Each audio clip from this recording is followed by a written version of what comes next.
Hello guys, welcome back to my channel. Thank you so much आप सबके इतना प्यार और सपोर्ट के लिए। अगर आप मेरे चैनल पर नए आए हो तो प्लीज़ चैनल को सब्सक्राइब और वीडियो को लाइक ज़रूर कर लेना। तो चलिए वीडियो स्टार्ट करते हैं। लास्ट पार्ट में हमने देखा था कि वांग जी लानलिंग गया था जिन गुआंगशान के फर्स्ट ग्रैंड चाइल्ड के बर्थडे में। वहाँ पर वेइंग, जियांगचंग, वैनशिंग, वैननिंग भी मौजूद थे, साथ ही जियांग यानली और जिन जीशुआन भी। नेक्स्ट वीक आ गया। लावांग जी कॉन्फ्रेंस रूम में बैठा था क्योंकि बोर्ड मेंबर्स की मीटिंग थी। वहाँ लुओ शिंगयांग भी बैठी थी। तभी उसे उसकी फ़ीमेल कलीग कहती है कि आज तो तुम बड़ी खुश लग रही हो, क्या बात है। वांग जी लुओ शिंगयांग की तरफ ही देखने लगता है। लुओ शिंगयांग कहती है, हाँ मैं आज काफ़ी खुश हूँ, बात ही कुछ ऐसी है। उसकी फ़ीमेल कलीग ये सुनते ही लुओ शिंगयांग से पूछती है कि तुम्हारी और वे वुशियान की डेट कैसे गई। वांग जी जैसे ही ये सुनता है बिल्कुल फ्रीज़ हो जाता है अपनी जगह पर। उसको एक अनजाना सा पेन होने लगा था हार्ट में। लुओ शिंगयांग मुस्कुराते हुए कहती है कि मेरे हिसाब से तो डेट काफ़ी अच्छी गई है हमारी। वो फीमेल कलीग फिर से लुओ शिंगयांग से पूछती है कि क्या वे वुशियान एक अच्छा किसर है। ये सुनते ही लुओ शिंगयांग हंसते हुए कहती है कि एक लेडी कभी भी इस बारे में बात नहीं करती और नहीं तो बताती है किसी को। वांग जी का दिल बैठा सा जा रहा था। उसे लग रहा था कि वो बीमार हो जाएगा ये सब सुनकर और देखकर।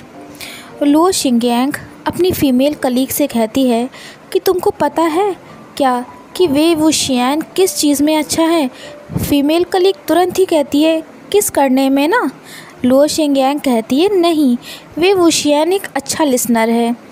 वो कहती है कि मैंने आज तक ऐसा पर्सन नहीं देखा, ऐसा मैन नहीं देखा जो किसी की बात को इतना ध्यान से और गौर से सुनता हो। लुओ शिंगयांग कहती है कि वे वुशियान उसकी सारी बातों को बहुत ध्यान से सुन रहा था, जैसे लग रहा था कि वो उसके लिए कितनी ही इम्पोर्टेंट है। दूसरी फीमेल कलीग लुओ शिंगयांग से कहती है कि क्या तुम्हें पूरा यकीन है कि वे वुशियान तुम में इंटरेस्टेड है। लुओ शिंगयांग कहती है कि हाँ, मुझे पूरा यकीन है कि वे वुशियान मुझ में इंटरेस्टेड है, तभी तो वो मेरी बातें सारी ध्यान से सुन रहा था। वो फीमेल कलीग कहती है कि लुओ शिंगयांग, मुझे अब तुमसे जलन सी होने लगी है। वे वुशियान कितना हॉट है और अब ये सब सुनकर तो और जेलस फील हो रहा है मुझे। वांग जी का दिल टूट गया था ये सब सुनकर, पर वो अपने नोट्स को सही से रखने लगता है और ख़ुद को संभालता है क्योंकि अब उसे पता था कि अब वेइंग पर उसका कोई अधिकार नहीं है।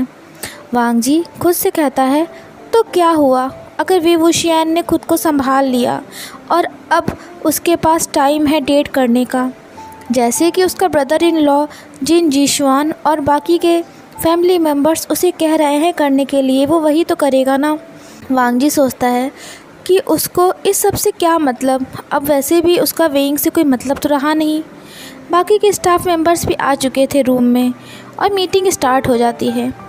सिक्योरिटी प्रोजेक्ट की अपडेट पर लावांग जी को ही रिपोर्ट देनी थी। वांग जी गहरी सांस लेता है और रिपोर्ट एक्सप्लेन करते हुए कहता है कि वैसे तो सारे काम अच्छे से चल रहे हैं, लेकिन जो डेटा एक्सट्रैक्शन की टीम है उसे कुछ प्रॉब्लम फेस करनी पड़ रही है। लान शीरेन कहता है कि अभी और कितना टाइम लगेगा इस सब में। वांग जी कहता है कि वैसे तो ये काम जल्दी ख़त्म हो जाता, लेकिन जो प्रॉब्लम क्रिएट हो गई है उसकी वजह से कम अब 1 महीना या उससे ज़्यादा भी लग सकता है। लान शीरेन पहले थोड़ा सा गुस्सा होता है, फिर कहता है ओके, लेकिन अब हमें पैसों का इंतज़ाम करना होगा क्योंकि फिरौती की रकम देने के बाद हमें पैसों की थोड़ी दिक्कत हो गई है। इसीलिए मैं चाहता हूँ कि बोर्ड मेंबर्स फ़ंड रेजिंग के बारे में वोट करें। ये सुनते ही रूम में मौजूद सभी लोग बातें करने लगते हैं। उसी जगह वांग जी टाइटली अपने पेन को पकड़े हुआ था क्योंकि उसे टेंशन हो रही थी।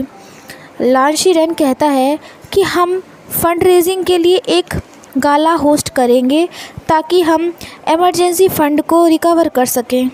ये कहकर वो सारे लोगों को गौर से देखने लगता है। सारे लोग आपस में बातें करते जा रहे थे, बहुत ही शोर शराबा था रूम के अंदर।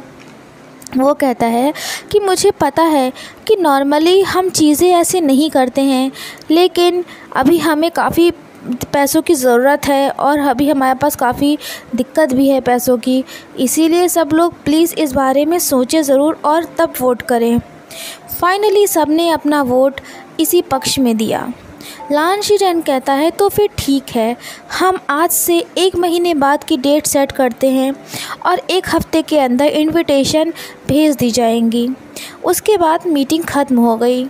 वे वुशियान वांग जी से कहता है कि ये सब क्या है। वांग जी रिप्लाई देते हुए कहता है कि ये एकेडमी और आईटी डिपार्टमेंट की तरफ से माफ़ीनामा है। ये कहकर वो वे वुशियान से कहता है कि तुम परेशान मत हो, सब ठीक है। वो उसके सामने हॉट कॉफ़ी और पेस्ट्रीज टेबल पर रख देता है। वेंग ये सुनते ही हल्का सा हंसता है और मुस्कुराते हुए वांग जी से कहता है कि तुम सब ने काफ़ी मेहनत की है प्रोजेक्ट में। वेंग कहता है कि वैसे तो मैं नहीं चाहता कि किसी की नौकरी जाए, पर शायद इस केस में ऐसा हो सकता है। वांग जी धीरे से वेंग से कहता है कि सुशे को पैसा दे दिया गया है, लेकिन वांग जी को लग रहा था कि सुशे डिज़र्व नहीं करता। वेनशिंग कॉफ़ी कप को हाथ में पकड़ती है और लवांग जी को थैंक यू कहती है। वहाँ पर वेनिंग भी था जो कॉफ़ी कप को उठा लेता है। वेंग कहता है कि मैं तो आजकल ब्लैक कॉफ़ी ही पीता हूँ। ये सुनते ही वांग जी ब्लैक कॉफ़ी एक्सट्रैक्ट करके वेंग की तरफ बढ़ा देता है ताकि वेंग उसे ले सके अपने हाथों में। लेकिन ये सब देखकर वेंग चौंक जाता है क्योंकि उसे यकीन नहीं हो रहा था कि वांग जी ये सब कर क्या रहा है, लेकिन फिर भी वो कॉफ़ी के कप को एक्सेप्ट कर लेता है। तभी वेनशिंग वांग जी से कहती है कि इस वीकेंड तुम क्या कर रहे हो वांग जी। वे वुशियान को यकीन नहीं हो रहा था कि वेनशिंग क्या कर रही है। वांग जी भी चौंक गया था। वो वेनशिंग की तरफ ब्लिंक करते हुए कहता है कि मैंने अभी कोई प्लान नहीं बनाए हैं। वे वुशियान धीरे से वेनशिंग से कुछ कहना चाहता था, पर वेनशिंग उसको इग्नोर करते हुए वांग जी से कहती है कि तुम्हें हीलिंग आना चाहिए। वांग जी कहता है क्या हीलिंग। वेनशिंग कहती है कि हाँ, फैकल्टी से एक ग्रुप टूर के लिए स्टाइगन सिक्योरिटी के न्यू हेडक्वार्टर्स आ रहा है। वांग जी शायद तुम भी वहाँ जाना पसंद करो। वेंग ये सुनते ही वांग जी से कहता है कि हाँ, अगर तुम ज़्यादा बिजी ना हो तब। ऐसा लग रहा था जैसे वेंग थोड़ा सा फ्रस्ट्रेट सा हो गया हो। वाइस डायरेक्टर लैन, वेंग कहता है कि वाइस डायरेक्टर लैन, अगर आप ज़्यादा बिजी ना हो तो आप वहाँ ज़रूर आइएगा। वेनशिंग कहती है कि तुम्हें वहाँ ज़रूर आना चाहिए, मुझे खुशी होगी। वेनिंग भी कहता है कि वाइस डायरेक्टर लैन, आपको भी ज़रूर आना चाहिए वहाँ पर, क्योंकि मुझे आपसे म्यूज़िक के बारे में और सारी बातें करनी है। वेंग ही सुनते ही कहता है क्या म्यूज़िक। वेनिंग कहता है कि वाइस डायरेक्टर लैन एक म्यूज़िशियन हैं। वांग जी थोड़ा सा ऑकवर्ड फील करने लगा था ये सब सुनकर। वेंग की नज़रें वांग जी के चेहरे पर चली जाती हैं और वो धीरे से कहता है कि मुझे पता है। वांग जी कोशिश करता है कि वो कोई ऐसा बहाना करे जिससे उसे हीलिंग ना जाना पड़े। तभी वेनिंग उसे हीलिंग आने के लिए रिक्वेस्ट करता है। वो वांग जी से कहता है कि हम इस बारे में ट्रेन में बात करेंगे। वेनशिंग हंसते हुए वांग जी से कहती है कि वेनिंग का मतलब पूरे रास्ते से नहीं है, वैसे भी हम वहाँ 9 घंटे में पहुँच जाएंगे। वांग जी वेनशिंग से कहता है कि क्या अभी भी तुम सब ट्रेन से ही वहाँ जाते हो। वेनशिंग रिप्लाई देते हुए कहती है कि नहीं, मैं प्लेन से जाऊंगी, लेकिन वेंग और वेनिंग फैकल्टी मेंबर्स के साथ ट्रेन से वहाँ जाएंगे। वांग जी सुनकर हाँ में अपना सर हिला देता है। वेनशिंग कहती है तो फिर वांग जी, तुमने क्या सोचा है हीलिंग जाने के बारे में, क्या तुम वहाँ जाना चाहोगे और देखना चाहोगे। वेनिंग भी वांग जी से कहता है कि प्लीज़ आइए ना। वांग जी वेंग की तरफ देखता है और बहुत परेशान था क्योंकि उसको समझ में नहीं आता कि वो उन लोगों से कहेगा क्या, क्योंकि वेंग तो उससे बात नहीं कर रहा था। वो जब वेंग की तरफ देखता है, जो कि अभी भी वांग जी से कभी भी नज़रें मिलाता था, फिर वो दोबारा से वेनिंग और वेनशिंग की ओर देखने लगता है, जो उसकी तरफ बहुत ही उम्मीद भरी नज़रों से देख रहे थे। वांग जी एक गहरी सांस लेता है और कहता है कि मुझे खुशी होगी हीलिंग आकर। वेंग वांग जी से कहता है कि हीलिंग अभी भी बन ही रहा है, इसलिए तुम ज़्यादा उम्मीद मत कर रखना। वांग जी ये सुनते ही कहता है कि ठीक है, मैं याद रखूँगा। वेनशिंग कहती है कि फ्राइडे मॉर्निंग की टिकट्स हैं और होटल की रिज़र्वेशन फ्राइडे और सैटरडे की हैं। सैटरडे को टूर होगा और संडे को हमें वापस आना है। वो वांग जी से कहती है कि सारा स्टाफ टाइम से वापस आ जाएगा ताकि मंडे को क्लासेस ली जा सकें। वांग जी दोबारा से वेनशिंग से कहता है कि तुम्हें यकीन है ना, कोई प्रॉब्लम तो नहीं होगी। वेनशिंग रिप्लाई देते हुए वांग जी से कहती है कि नहीं नहीं, कोई प्रॉब्लम नहीं होगी, मैं तुम्हें रेसिप्ट दे दूँगी इन सब की। वांग जी ये सुनते ही वेनशिंग को थैंक यू बोलता है। फ्राइडे आ गया। वांग जी और सभी मेंबर्स करेक्ट 10 बजे ट्रेन में बैठ गए। वो वेनिंग के बगल में बैठा था।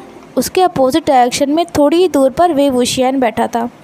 लुओ शिंगयांग वे वुशियान के बगल में बैठी थी। वांग जी को उसकी साइड प्रोफाइल दिख रही थी। लुओ शिंगयांग बहुत क्लोज थी वे वुशियान के और उससे कुछ बात कर रही थी। वांग जी को दिख रहा था कि उन दोनों के पैर आपस में टच कर रहे थे। वो सोचता है कि उनकी ये सेकंड डेट पहली डेट की तरह ही अच्छी जा रही है, हो सकता है उससे भी ज़्यादा अच्छी जा रही हो। ये सब देखकर वांग जी को बहुत तकलीफ़ हो रही थी।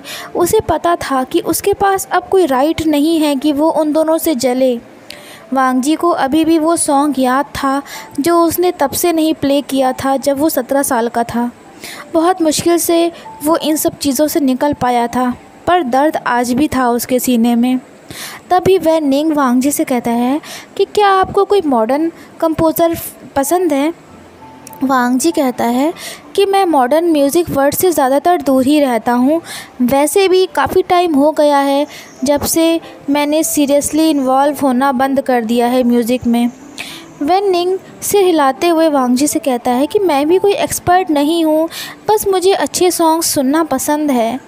वांग जी कहता है कि उसका ज़्यादातर टाइम क्लासिकल म्यूज़िक सीखने में ही चला गया था।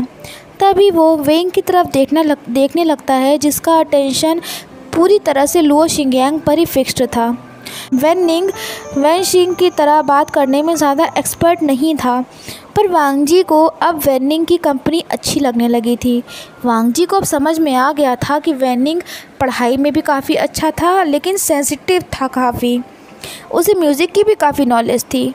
फाइनली वो सब यीलिंग पहुंच गए। वेनशिंग वहाँ पहले से ही मौजूद थी उन सब का स्वागत करने के लिए। उसने सारी अरेंजमेंट्स कर रखी थी, होटल की और फूड अरेंजमेंट्स सब कर रखे थे वेनशिंग ने। जब वो सब होटल पहुँचे तब तक वांग जी काफ़ी थक चुका था। बेड पर लेटते ही उसे नींद आ जाती है। तो फ्रेंड्स, कैसा लगा आपको आज का पार्ट, मुझे बताना ज़रूर। अगर वीडियो अच्छी लगी हो तो वीडियो को लाइक एंड शेयर कर देना। मिलते हैं आपसे नेक्स्ट पार्ट में। Till then, take care and bye bye.